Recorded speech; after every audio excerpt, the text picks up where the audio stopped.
तो सबसे बड़ी बात यह है कि अजय जी यहाँ पर बुलाने से नहीं आए, ये खुद चल के आए।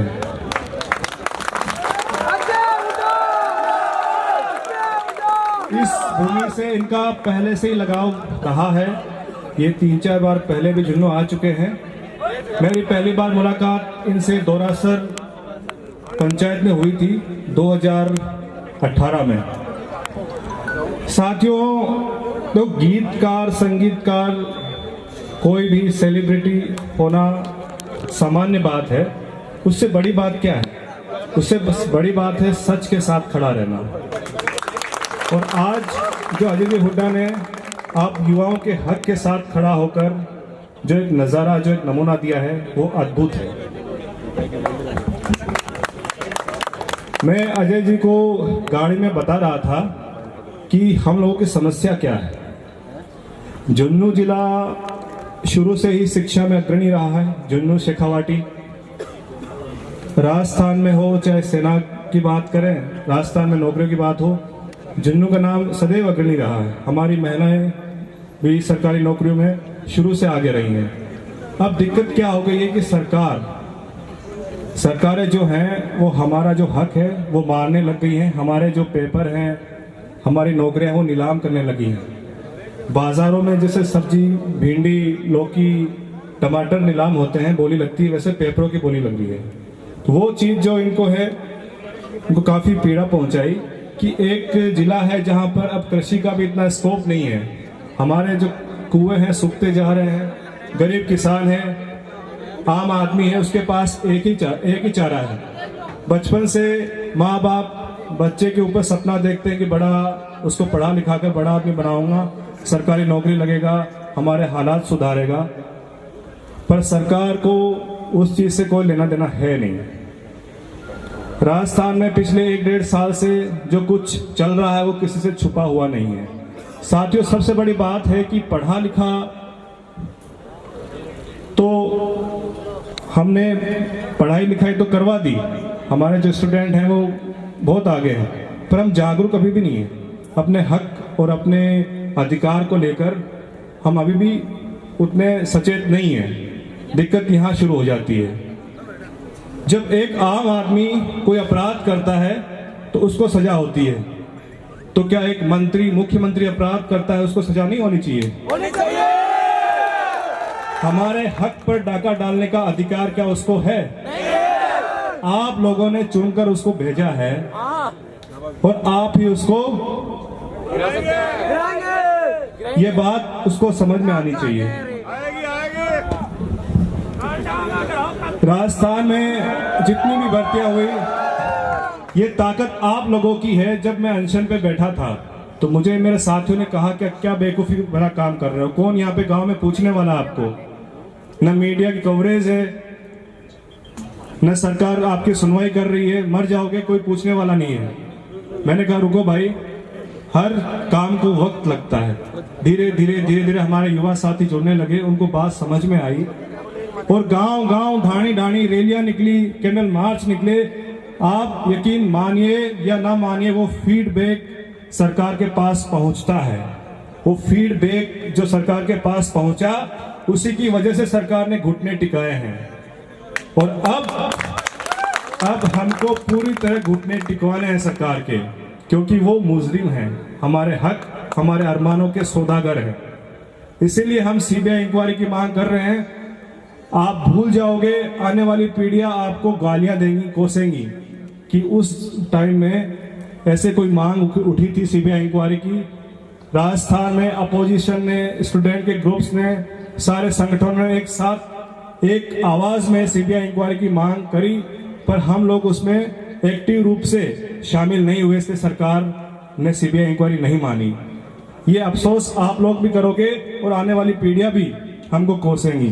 तो साथियों, ये मौका है, हमको पीछे नहीं हटना है।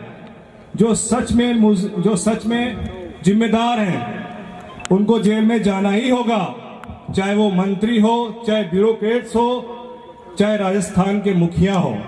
सीबीआई इंक्वायरी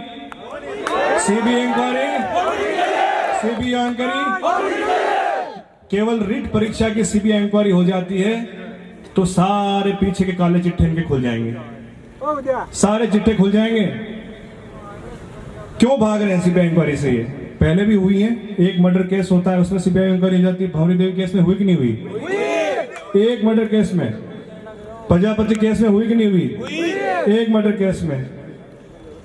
और भी काफी हुई हैं। अभी 15-20 दिन पहले सीबीआई इंक्वायरी होगी। यहाँ पे लाखों करोड़ों लोगों का जो इंसाफ है उसके हम बात करते हैं, उनके साथ शोषण हुआ, अत्याचार हुआ है, काफी आत्महत्याएं हुई हैं, उसके लिए सीबीआई इंक्वायरी नहीं होनी चाहिए? तो कहां दिक्कत आ रही है? कहां दिक्कत आ रही है? क्यों नहीं कर रही है? कर इसलिए नहीं रहे क्योंकि ये खुद शामिल है, खुद शामिल है इस पाप में, ये खुद भागीदार है।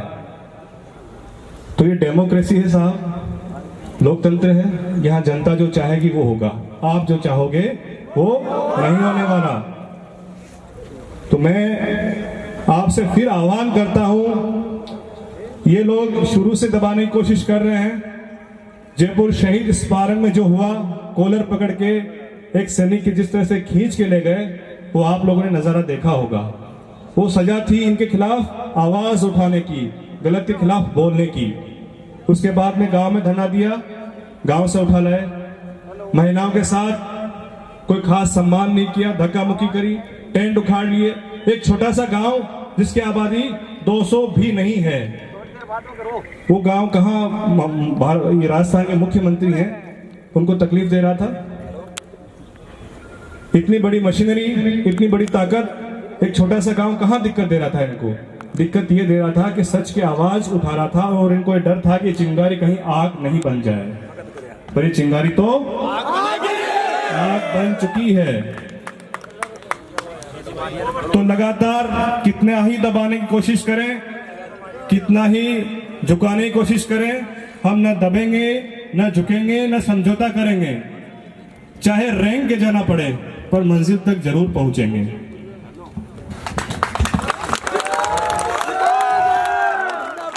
मैं अजय जी से रिक्वेस्ट करना चाहूंगा कि ये दिल्ली तक अपनी बात पहुंचा सके। तो हमारे झुंझुनू में शुरू से ही यहाँ पर जो युवा साथी हैं, हमारे जो बच्चे हैं, वो आर्मी में जाने का बड़ा इनको एक क्रेज है।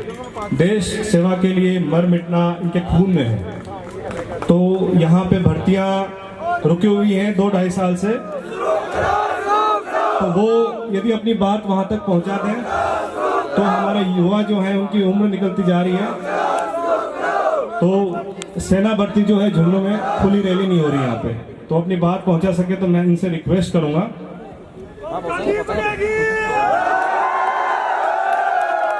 साथियों, मैं अंत में ये कहकर अपनी बात समाप्त करूंगा कि 14 तारीख को हमने विधानसभा घेराव का ऐलान कर रखा है।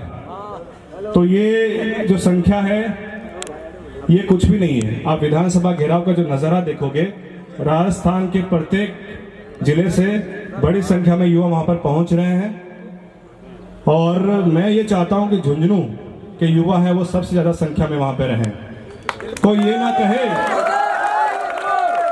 ना कहे कि देखो तुम्हारे जिले से तो कोई आया नहीं। तो मैं आपको आज ही न्योता देता हूं कि 14 तारीख को यहां से सुबह हम रवाना होंगे।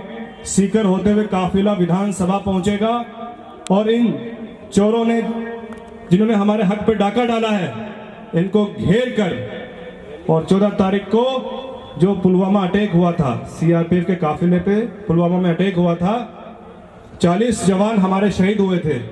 उस दिन हम इनसे अपना हक छीन के लेंगे। आप चलोगे मेरे साथ? चलोगे? धन्यवाद।